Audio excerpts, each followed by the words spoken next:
Assalomu alaykum hurmatli qarindoshlar, yaxshimisizlar?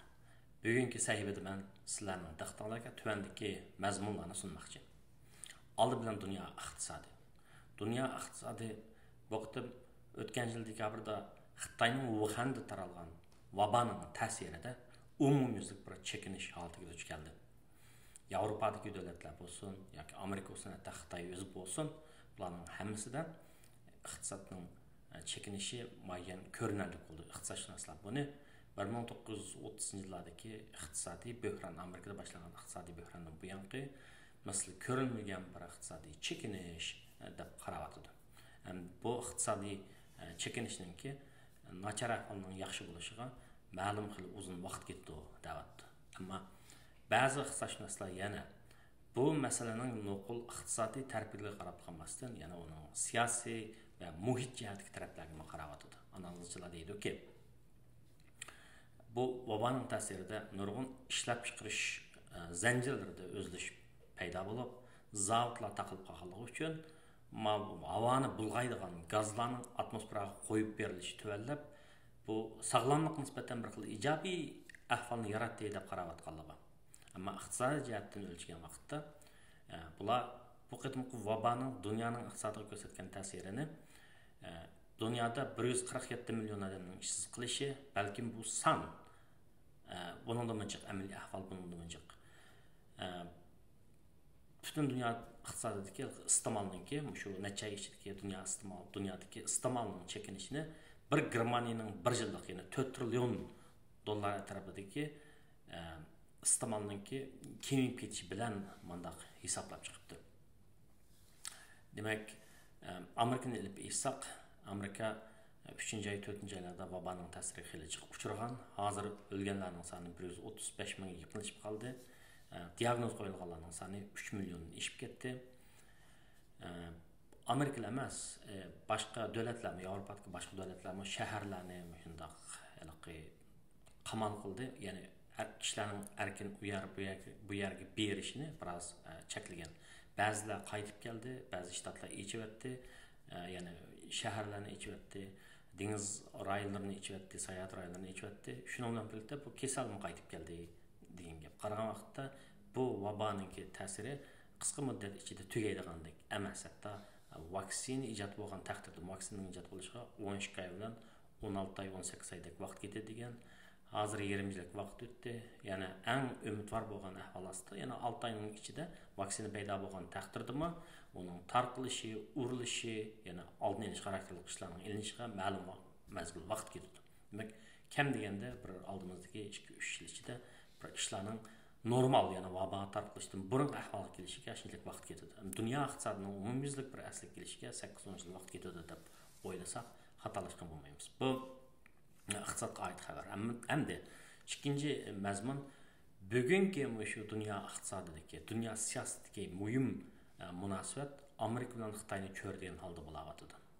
Yana bu birisi darajadan tashqari davlat, yana birisi ko'tarilayotgan davlatda bu ikkisining o'rtasidagi fan texnika jihatdagi, qimmat qarash jihatdagi, yana dunyoga xo'ja bo'lishdan iborat shundoq ideya to'qinishlarininki o'zaro ro'baro turish natijasida bu ikki davlatning o'rtasidagi munosabatda bir xil chekinish holati kelib chiqadi. Hatto Xitoyninki tashqi ishlar ministri Wang Yi bilan Wang Yi kuni tunugimi o'lish kun Amerika bilan Amerika tarafga nisbatan bir chaqiriq qildi. Ya'ni munosabatimiz yomonlashib ketmasin.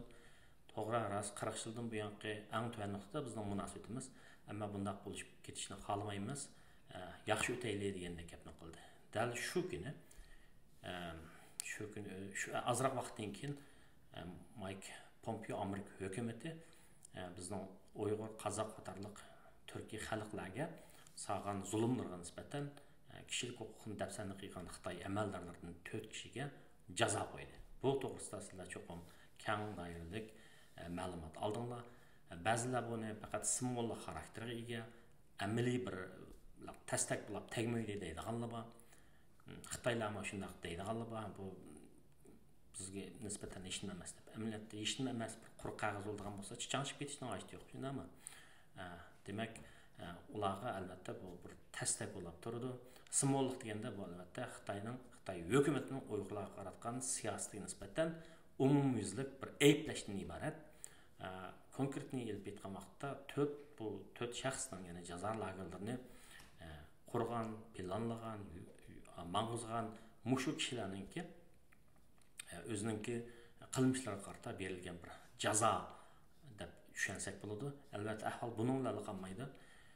Amerikaning ittifoqdoshlari, masalan Kanada, Angliya, Avstraliya, Yangi Zelandiya qatorliq bu davlatlarmi balkim mushu to'g'risida va hatto Yevropa birligidan tortib bu amaldorlarga qarata bir jazo qo'llanishi mumkin.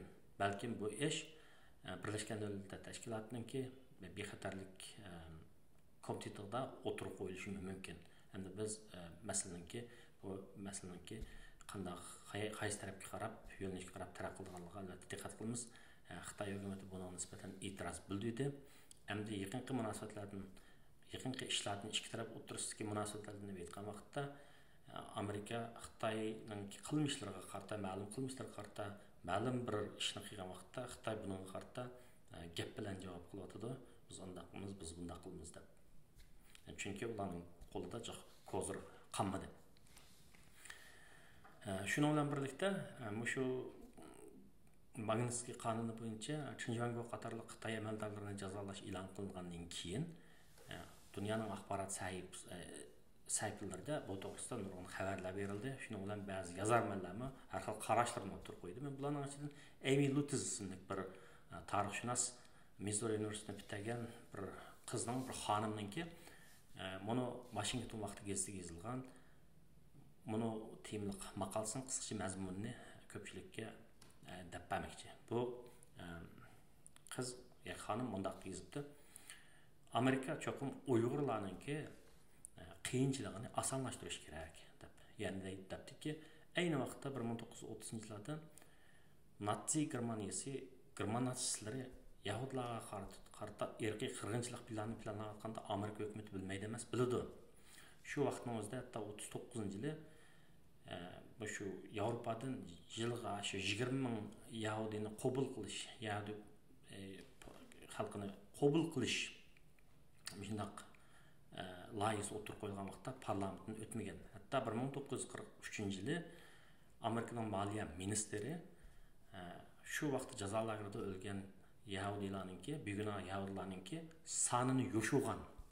Endi hozir ish o'tab bo'lgandan keyin 1944-yilga kelgan vaqtda Amerika prezidenti Rooseveltninki kuchish bilan bir 10 minglab shunday odamlarni olgan. Endi hozir tarix shu xil narsalarni takrorlab qilyapti. Bu necha million odamlar lagerga 21-asrda solib bilish, ularni qijnash deganning o'zi bu kichik ish emas. Amerika Magnitsky qonuni bo'yicha bir qism amaldorlarni jazoladi, lekin bu yetarli emas. Bu Uyg'urlarning bir xotirjamroq bir yashash uchun Amerika bularni o'zining qo'yniga ilish kerak. Hozir urush musofirlaridan yilga Amerikaga kiradigan odamlarning sonini Trump hukumati to'g'ritdi, 18 mingga to'g'ritdi hozir yilga. Hatto biz 18 mingni Uyg'urlarga atsaqmi, bu kamlik qiladi. Ya olmasa bütün Uyg'urlarni shu Amerikaga kelgan ya dunyoning boshqa yeridagi Uyg'urlarni biz elib bularga bir bexatar joy bilan ta'minlashimiz kerak. Yoki bo'lmasa biz shu 18 ming yilga 18 ming urush musofirlarini Amerika qisam belgilab bergan shu sonni ko'tarishimiz kerak, ko'paytirishimiz kerak. Ko'pak Uyg'urlarni Amerika o'z qo'yniga olsin deydigan bir tashabbusni o'tirib qo'yapti. Bu xonimning ko'ngliga rahmat. Ya'ni Amerika gap bilan qilmay, amaliy harakat bilan bu Uyg'ur xalqining beshiga tushgan qiyinchilikni azaytishiga yordam berish kerak. Jazoning o'zi bir gap, u lekin undan ko'proq bir ishni qilish kerak degan tashabbusni o'tirib qo'yapti. Endi shunga bog'lab turib, iqtisodda bekorlik mashina chiqib olgan deydigan bir gap bor, free rider problem bor. Bu iqtisodiy faoliyatlarda nima desa, bir ommaviy tovarlar bo'ldi. Xalqlar boj bo'lgan vaqtda bahramon bo'ladigan, masalan, davlat mudofaasi deymiz, masalan, hukumat sohaning ko'riklar deymiz, yo'llar deymiz. Mana shulardan kishilar foydalangan ekan, hökumət hava rayını qoğlaydigan zavodlarni shaharlardan odamchi qiyatni jiraqaga sag'izdigan isitdek azoldigan shundoq hukumatninki buyruq bilan havoni yaxshi qiladigan shundoq bir ishlar bor edi. Mana mushularda xalqlarning hammasi boy bo'lsin, kambag'al bo'lsin, oq bo'lsin, qora bo'lsin, musulmon bo'lsin, bo'lmasin, hammasi o'rtaq paylanadi demoqchi. Hamda iqtisodiy masala nima desa, mana shundoq ommaviy tovarlarga nisbatan aytgan vaqtda ba'zi kishilar hech qanday boj to'lamaydi, lekin undan bahramand bo'ladi. Davlat mudofaasidan bahramand bo'ladi, yaxshi havodan bahramand bo'ladi, ko'rik yo'llardan foydalanadi, lekin uning haq to'lamaydi deydi. Iqtisodda bu shu xil ahvollar muayyan bir bozorda bir xil mag'lubiyatni keltirib chiqaradi. Agar hammadan ma'lum narsalardan bekorlik foydalansa, uning haq to'lamasa, bu jamiyatda boylikning taqsimlanishi a'lo olmaydi. Buning uchun birinchisi hammadan boj to'laydigan bo'lish kerak. Shuna deb qaraydiganlar bor. Ikkinchisi odamlarningki onglik darajasini o'stirish kerak. Ya'ni bekor haqning chapini talab olgan emas, badal to'laydigan bo'lish kerak. Deydigan yo'q bo'lmasa, shu ommaviy tovarlarni xususlashtirish kerak. Ya'ni ko'rikdan o'ssang, havodan nafaslasang pul to'la deb haq ilish kerak deydigan manda qarashli kishilar bor. Endi men nima buni so'zlab qoldim degan vaqtda, shu xil ahvolni, ya'ni boshqaning chapini talab yashaydigan manda ahvolni bir xil fursatparastlik deb atsak bo'ldi. Buni bir millatning ahvoliga deb baxlasak, bir millatning yaxshi bo'lishida, a'lo bo'lishida hammadan o'zgarishlik bir xil majburiyatni ado qilish kerak. Uyg'urlik degan masalan, o yeb, ichish, o'yin tomoshalar Uyg'ur bo'lmaydi. Yig'ilgan vaqtimi, beshimizga kun tushgan vaqtimi o'zimizning mas'uliyatini, majburiyatini ado qilishimiz kerak. Ya'ni ish haqitimizda tirishchan bo'lib, yaxshi bo'lib, ishchan bo'lib, qayerda yashasa qonunga aniq rioya qilib, yaxshi ishlarni ko'proq qilib, yaxshi o'qib, egilik yaratib, yaxshi xizmatlarni ishlab, jamiyatga boj to'lasak, kishilarning kelqi ba'zi turmush nachar kishilarning paravonligiga to'p qo'shsak, andaq ommaviy tovarlarga boj to'lasak, yuzimiz yo'q bo'ladi. Demak, o'g'lim bir millatning yaxshi bo'lishidami, mana shunday boshqalarning chapinda talaydigan odamlarning oz bo'lishi yo'q bo'lishi mumkin emas. Hamma xalqdan chiqadi bu. Qancha az bo'lsa shuncha yaxshi. Ya'ni bir millatningki, bir xalqning yaxshi bo'lishida hammadan o'zining kuchli badal to'laydigan, mana shu vaqtda bojni to'laydigan bu boj bizning ishchan bo'lishimiz, tirishimiz, boshqalar oziqliq biz ko'p qilib biz azroq qilishimiz, ko'proq yaxshi ishlarni ko'proq qilishimiz, ilm ma'rifat bo'lsin, ishchanlik bo'lsin, ommaviy saxovat ishlari bo'lsin, yoki boylik yaratish, iyilik tiklash bo'lsin degan o'xshash shunday ishlarda biz o'zimizga tegishli ishlarni qilishimiz, xuddi ayni vaqtda taraqqiyot kanallarda bir xil adabiyot san'at ma'rifat davrida ular shunday o'yg'onga o'xshash, masalan, shu chog'da shular ishchanlikni, ijodiyatni, adab, axloqni, anandan keyin oddiy sodliqni shunday tashabbus qilib, jamiyatda muayyan tampon holatdagi, muayyan tinch holatdagi bir vaziyatni barliq keltirgan. Bizmi o'zimizningki hayot yashayotgan bo'lsak, uyg'urligimizni saqlaymiz, uyg'urligimizni kuchaytiramiz deydi ekanmiz. Biz bu jihatda cho'qim boshqalarning chapini talaydigan emas, balki o'zimizning millatimizga nisbatan mas'uliyatimizni, majburiyatimizni ado qilishimiz, ko'proq yaxshi ishlarni ko'proq qilishimiz lozim deb so'zimni tugatdim. Rahmat sizlarga.